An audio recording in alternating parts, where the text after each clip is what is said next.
I think you need to see this. Imagine this was a container full of medicine. If you look at the back of most medicine containers, you'll find a warning that says, "Keep out of reach of children." This means that the contents of the container can be dangerous for children if they access it without supervision. So for their safety, keep it out of their reach. In the same way, there is certain knowledge that God never wanted us to access as human beings. Not because he's afraid that we'll become like him, as Satan suggested to Eve in the garden, but instead because accessing this knowledge can be harmful to us. Deuteronomy 29 verse 29 says, "The secret things belong to the Lord our God, but the things that are revealed belong to us and our children forever, that we may do the words of this law."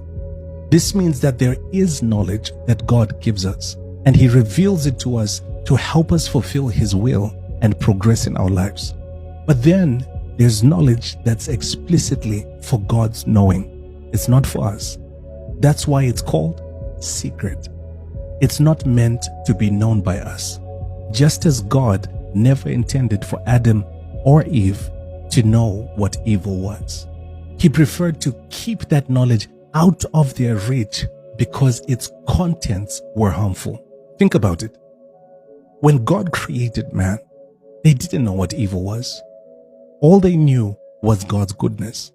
But when curiosity got the better of them and they accessed the knowledge from the tree of good and evil, which God commanded them not to interact with, they exposed themselves to evil knowledge and it consumed them.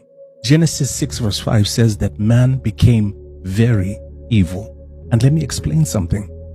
It's not the knowledge itself that makes you evil. It's what it exposes you to.